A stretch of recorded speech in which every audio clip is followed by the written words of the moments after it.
Hello, guys, how are you all? Hope you are safe at your place. Welcome back to our topic, our subject economics. और उसमें आज हम study करने वाले हैं poverty के बारे में, कैरेक्टरिस्टिक्स ऑफ पॉवर्टी. बेसिकली हम लोग इसमें ये देखेंगे कि पॉवर्टी किसको बोला जाएगा इंडियन पॉइंट ऑफ व्यू पे. तो इंडिया की बात करें तो सबसे पहले हमें ये देखना पड़ेगा कि ऑलमोस्ट पूरे पॉपुलेशन का 26 to 30% पुअर्टी में कंसिडर किया जा रहा है, जो कि चाइना, इंडोनेशिया, मलेशिया वगैरह से भी ज़्यादा है. वहाँ की कंट्रीज़ में भी पॉवर्टी बहुत कम है. Next, human poverty index. जैसे इवन ह्यूमन इंडेक्स जितने भी है उसके अकॉर्डिंग भी लॉन्जिटिविटी, मतलब एक पर्सन कितना जीने वाला है, वो कितना पढ़ा लिखा है और उसकी लाइफस्टाइल कैसी है, वो कंसिडर करने के अकॉर्डिंग भी इंडिया पॉवर्टी में गिना जाता है. फिर extent of poverty is found in higher rural areas. That means गाँव में पॉवर्टी ज़्यादा दिखाई पड़ती है, इसीलिए वहाँ पर पॉवर्टी एलिवेशन प्रोग्राम्स, पॉवर्टी से निकलने के लिए, लोगों को बाहर निकालने के लिए, अपलिफ्ट करने के लिए प्रोग्राम्स वहाँ पर ज़्यादा इफेक्टिव होते हैं और इधर ही किए जाते हैं. देन गाँव में भी चलो हम लोगों ने ये माना कि comparatively to the urban areas, rural areas में ज़्यादा पॉवर्टी होती है, बट गाँव में भी बहुत सारे वीकर सेक्शंस होते हैं कि ऐसे लोग जिनके पास खुद के फार्म नहीं है, जो दूसरे के यहाँ पे मजदूरी करने जाते हैं, लैंडलेस फार्मर्स, फिशरमैन्स, वो लोग बैकवर्ड क्लासेस के लोग जो आदिवासी होते हैं, जंगल पे बिलोंग करते हैं, जंगल से ही अपना लाइवलीहुड चलाते हैं, वो सारे लोग भी पॉवर्टी में गिने जाते हैं. नेक्स्ट, प्रोडक्टिविटी बहुत कम है. क्यों? बिकॉज पुअर पीपल है तो वो प्रॉपर मशीनिज्म नहीं ला पाएंगे, प्रॉपर मशीनों से अपना प्रोडक्शन नहीं कर पाएंगे, तो उनकी प्रोडक्टिविटी बहुत कम होती है. जहाँ की एक एवरेज पर्सन या फिर एक एवरेज प्रोड्यूसर मशीन्स के साथ वर्क करके अच्छी तरीके से प्रोडक्शन कर लेता है, वहीं पर पुअर पीपल का प्रोडक्शन बहुत कम होता है. दूसरा कोई रीज़न ये भी हो सकता है कि उसके पास प्रॉपरली इंफॉर्मेशन नहीं है, lack of knowledge, lack of literacy, कि कोई अगर पर्टिकुलरली उसके पास इंफॉर्मेशन इक्विपमेंट हो, चलो उसके पास मशीन भी हो, तो भी वो उसको किस तरीके से यूटिलाइज करे, उनका उसके पास नॉलेज नहीं होता है, इसलिए पुअर क्लास की प्रोडक्टिविटी कम रह जाती है. फिर दूसरा ऑप्शन ये भी हो सकता है कि एक तो वो लोग पुअर है जिसकी वजह से उनके पास प्रॉपरली फूडिंग फैसिलिटीज़ नहीं होती है. अब फूडिंग फैसिलिटीज़ नहीं है तो उनके न्यूट्रिशंस की बहुत ज़्यादा कमी, due to that they are not able to go regular to the offices. Like जो भी वर्क कर रहे हैं वो काम पे रेगुलर नहीं जा पाते हैं न्यूट्रिशंस की वजह से, बीमारियां वगैरह के लिए. वो भी एक रीज़न है कि उनकी पॉवर्टी प्रोडक्टिविटी बहुत कम होती है. फिर एक चीज़ ऐसी भी पता चली है कि इंटर स्टेट पॉवर्टीज़ भी बहुत ज़्यादा है. बहुत ही डिफरेंसेस है पूरे कंट्री में. कोई स्टेट है जो रिच है, कोई स्टेट है जो कंपैरेटिवली पुअर है.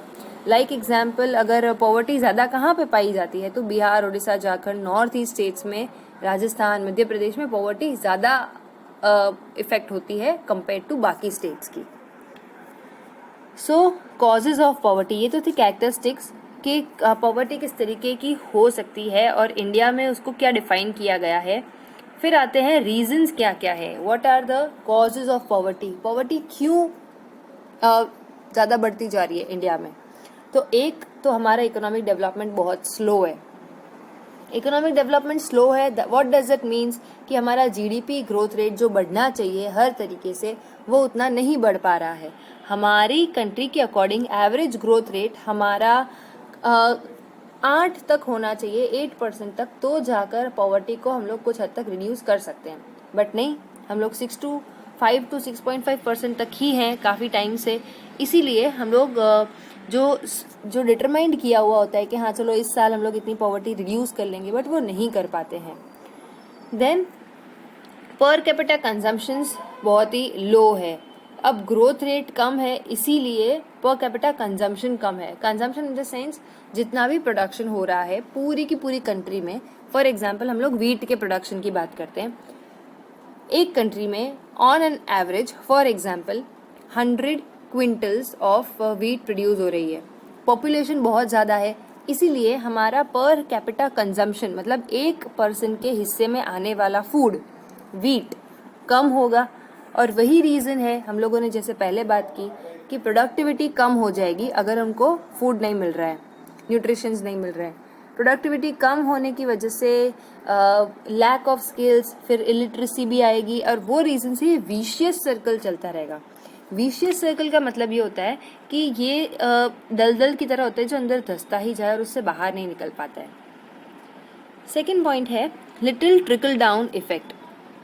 ट्रिकल डाउन इफेक्ट मतलब एक लार्ज प्रोपोर्शन, बहुत ज़्यादा, अब चलो हमारी गवर्नमेंट या हमारी कंट्री सोचे भी कि हमको इकोनॉमिक डेवलपमेंट अच्छा हो जाए एंड इंडिया बाहर निकल जाएगी ये सारी चीज़ों से, पॉवर्टी से निकल जाएगी, बट इतना ज़्यादा पॉपुलेशन पॉवर्टी से घिरा हुआ है कि इकोनॉमिक डेवलपमेंट अगर हम लोग नहीं बढ़ा पा रहे हैं तो और कोई ऑप्शन नहीं बच रहा है हमारे पास। सो नेग्लिजिबल हो जाता है कि हाँ ठीक है यार इतना हो रहा है। सेम एज कोरोना के लिए हुआ, जब कोरोना कम था तो we were all in tension के what will happen, we have to be safe, we have to precautions लेने पड़ेंगे हमारे सेल्फ के लिए। बट अब जितना ज़्यादा वो फैलता जा रहा है उतना हमारा डर कम होता जा रहा है। तो सेम थिंग हो रही है ट्रिकल डाउन इफेक्ट के अकॉर्डिंग कि पॉवर्टी लेवल जो बढ़ा हुआ है तो अब एक निगलेक्ट पॉइंट ऑफ व्यू आ जाता है कि हाँ ठीक है ऐसा ही रहने वाला है, कितनों को सही करेंगे, right. So that is the point कि in little trickle down effect. Then coming to economic inequalities. Economic inequalities ये टर्म्स और ये जो कंसेप्ट है ये ऑलमोस्ट बहुत ही अवेयर हो तुम लोग इस चीज़ से कि मॉनेटरी डिस्ट्रीब्यूशन प्रॉपर नहीं है। कोई पर्सन है जो बहुत ही रिच है, जिनके पास पूरे शेयर का बहुत ही ज़्यादा हिस्सा है, और कोई लोग, बहुत सारे लोग ऐसे हैं कि मतलब पुअर्टी सेक्शन ज़्यादा है जिनके पास कम पैसे रहते हैं। So equity inequalities in income and wealth is an inheritance. बाकी सारी कंट्रीज़ में कैसा होता है कि वहाँ पर इनइक्वालिटीज़ इतनी ज़्यादा नहीं है, इसलिए हम लोग एक पुअर सेक्शन को डिटेक्ट करके उसको एलिवेट कर सकते हैं, अपलिफ्ट कर सकते हैं। बट इंडिया में इनइक्वालिटीज़ बहुत ज़्यादा है as compare to, let's say an example, पूरे कंट्री में से 20% लोग ऐसे हैं, 20 to 30% लोग जिनके पास मोर देन 50% तक का पैसा है। सो वो कंसेप्ट यहाँ पर बिलोंग करता है। Then coming to the next topic, it's of the same topic, वही बात हो रही है यहाँ पर। World research firm on new world wealth, ये जो एक रिसर्च हुई थी उसके अकॉर्डिंग पता चला कि 54% ऑफ वेल्थ इंडिया की किसके हाथों में है? कुछ बिलियनियर्स के हाथ में, गिने चुने कुछ लोगों के हाथ में है। रशिया के बाद चाइना ऐसी एक कंट्री है जिसमें, सॉरी चाइना नहीं, I am really very sorry, India एक ऐसी कंपनी है जहाँ पे अनइक्वालिटीज़ बहुत ज़्यादा है। जैसे कि रिच पीपल के पास $10 लाख या उससे ज़्यादा की वेल्थ है, have control of more than 50% of the national wealth. पूरे कंट्री का 50% पैसा गिने चुने लोगों के पास ही है। So this is the major problem of India to reduce the inequalities. तो अब ये अनइक्वालिटीज़ फिनिश करने के लिए गवर्नमेंट ने क्या किया? लेट्स से टॉक अबाउट जो नोटबंदी हुई थी, उससे भी ये जो रिच पीपल हैं उनके पास से जो ब्लैक मनी थे वो निकल रहे थे। सो ये सारे कंसेप्ट्स एक दूसरे से लिंक करते हुए हैं। फिर नेक्स्ट पॉइंट आता है unequal distribution of land holdings in rural areas and lower agriculture productivity. ये टॉपिक हम लोगों ने पहले भी पढ़ा हुआ है। इसमें ऐसा होता है कि जो फार्मर्स हैं, जो पुअर फार्मर्स हैं, उनके पास लैंड नहीं होती है, और अगर होती भी है तो वो बहुत ही छोटी लैंड है जिसमें वो ट्रैक्टर वगैरह परचेज नहीं करने वाले, वो उस तरह वहाँ पर कोई इन्वेस्टमेंट नहीं करने वाले, ना ही इरिगेशन का, ना ही फर्टिलाइजर्स का, वहाँ पर वो लोग इन्वेस्टमेंट करेंगे ही नहीं, बिकॉज वो लैंड बहुत ही छोटी है। ये रीज़न की वजह से उनकी प्रोडक्टिविटी कम रह जाती है, फसल कम उगेगी तो पुअर के पुअर ही रहेंगे वो लोग। So low agriculture productivity can be considered as an important cause of the extreme poverty in rural areas. So ये जो कंसेप्ट मैंने अभी बताया कि बहुत ज़्यादा ऐसे गाँव में लोग हैं जिनके पास लैंड कम है। अब लैंड कम होने की वजह से वो लोग प्रॉपरली उस लैंड में कोई इन्वेस्टमेंट नहीं कर पाएंगे, कोई प्रॉपरली दिल दे के वर्क नहीं कर पाएंगे, और अल्टीमेटली प्रोडक्शन कम मिलेगा, right. That is responsible for the poverty. ये वही बात आई, प्लॉट की साइज़ बहुत ही छोटी है तो वो लोग मॉडर्न टेक्निक्स को इनहेरिट नहीं कर पाएंगे। फिर फुल टाइम एम्प्लॉयमेंट नहीं है जिनके पास, वो भी सफ़र करता है। जैसे मानसून सीज़न हो या फिर फार्मर्स की अगर बात करें तो उनको मुश्किल से पूरे साल में 6 महीने काम करने को मिलता है, तो बाकी के 6 महीने उनको उनका गुजारा निकालने के लिए उनको पैसे नहीं होते उनके पास, and that is the reason of poverty over there. फिर income and wealth inequal in urban areas. हम लोगों ने अभी तक रूरल की बात की, अब हम लोग अर्बन पे आते हैं। अर्बन में भी सेम थिंग होती है कि जैसे हम लोगों ने पहले बात की, 10% ऑफ टॉप अर्बन फैमिलीज़ 56% तक का पैसा उनके पास है, पूरे अर्बन मनी का 56% पैसा उनके पास है, और बाकी के 45% own only 10% of total assets. So ऐसा नहीं है कि अर्बन में सारे पैसे वाले लोग हैं, शहर में भी पॉवर्टी उतनी ही है। Unequal distribution of benefits of development. अब डेवलपमेंट तो हो रहा है, देश बढ़ रहा है, मेरा देश आगे बढ़ रहा है, राइट, बट वो बेनिफिट्स कौन से सेक्शन में किसको मिल रहे हैं वो इम्पॉर्टेंट है। यहाँ पर हम लोग बात कर रहे हैं कि जो बेनिफिट्स मिलती है गवर्नमेंट की, कोई भी योजनाएं वगैरह बनती है, तो वो रिच पीपल को ज़्यादा इफेक्ट करती है, बिकॉज दे आर लिटरेट, उनको पता होता है कि लीगल काम कैसे किया जाएगा, गवर्नमेंट के बेनिफिट्स कैसे लिए जाएगा, वो उनको पता होता है। तो बेसिकली क्या होगा, गवर्नमेंट के बेनिफिट्स ये रिच पीपल जो ऑलरेडी जिनके पास पैसे हैं वही लोग इनके बेनिफिट्स लेते हैं, एंड लोअर फैमिली तक ये बेनिफिट्स नहीं पहुंच पाते हैं। Coming to the next point, benefits जो मिल रहे हैं, सब्सिडीज़ वगैरह, ग्रांट्स वगैरह मिल रही है, रिलीफ्स दे रहे हैं, कंसर्न मोस्टली किसको मिल रही है, अपर सेक्शन ऑफ द सोसाइटी को, and that is the reason कि पुअर पीपल तक ये जो बेनिफिट्स है वो नहीं पहुंच रहे हैं। फिर नेक्स्ट पे आते हैं, slow rate of growth of agricultural development. Agricultural development की बात ऑलरेडी पहले वालों से लिंक करती है कि उनके पास छोटी सी ज़मीन है तो वो लोग इरिगेशन फैसिलिटी नहीं करने वाले हैं, कहीं पे इरिगेशन का खर्चा, ट्रैक्टर्स का खर्चा, फर्टिलाइजर्स का खर्चा वो लोग नहीं उठा सकते। Contribute immense in reducing the poverty. Preliminary conditions, मतलब जो बेसिक फैसिलिटीज़ होती है, जैसे इरिगेशन हो गया, इलेक्ट्रिसिटी हो गई, वाटर सप्लाई हो गया, वो सारी चीज़ों के लिए भी उनके पास पैसे नहीं होते हैं। जैसे कि such basic conditions are less developed and so rate of growth of agriculture is low. ये जो डेवलपमेंट चाहिए होता है, बेसिक डेवलपमेंट एग्रीकल्चर के लिए, वो यहाँ पर लो है। उसके बाद नेक्स्ट टॉपिक आता है large extent of unemployment and under employment.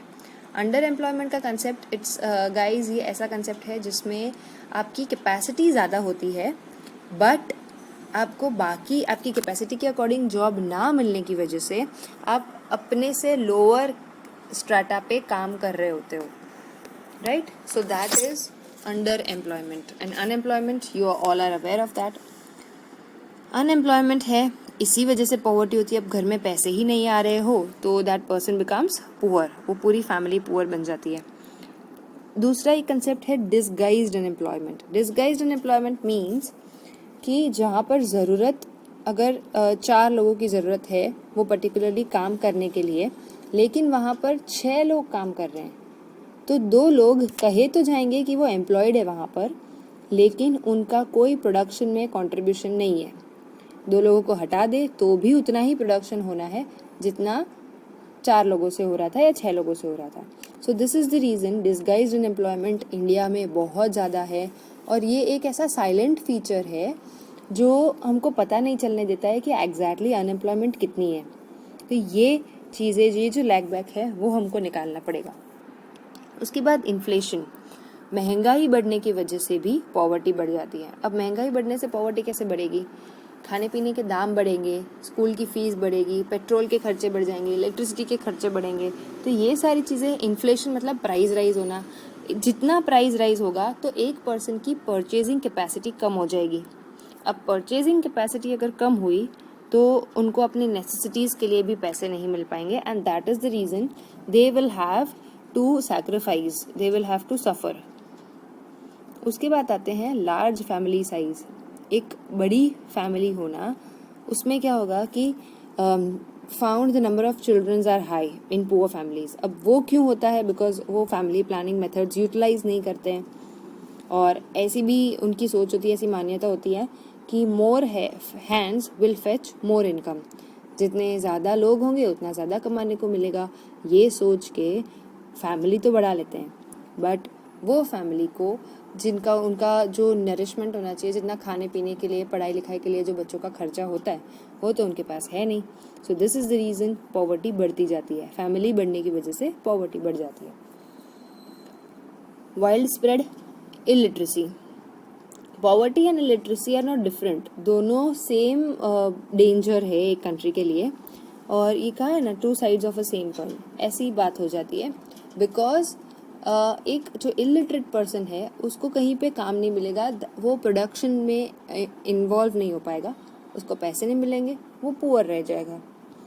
ये तो हुआ इलिटरेसी के अकॉर्डिंग। दूसरा, एक पर्सन जो पुअर है वो अपने बच्चों के लिए या तो फिर खुद के लिए कोई भी एजुकेशनल रेमेडीज़ नहीं ले पाएगा, तो वो इलिटरेट रहेगा और आगे जाके उसको काम करने नहीं मिल पाएगा। सो दिस इज़ स्पिनिंग व्हील, जिसमें दोनों एक दूसरे के साथ साथ ही होते हैं। तो यहाँ पर क्लियर हो जाता है कि एक पर्सन अगर इलिटरेट है तो वो सेल्फ रिलायंट नहीं हो पाएगा, वो खुद का बिजनेस नहीं कर सकता। इसीलिए ट्रेनिंग, लिटरेसी ट्रेनिंग वगैरह बहुत ही ज़रूरी है। Then so this is the topic of causes of poverty. ये सारे कॉजेज़ है, ये रीजंस है पॉवर्टी किस वजह से होती है। एंड देन इसके बाद हम लोग स्टडी करेंगे कि इस पॉवर्टी को हम लोग किस तरीके से निकाल सकते हैं। कॉज रेमेडीज़ ऑफ पॉवर्टी भी कह सकते हैं, या तो फिर poverty alleviation programmes, that we are going to study in the next video. Till then, enjoy the video. Bye bye. Stay blessed and stay safe.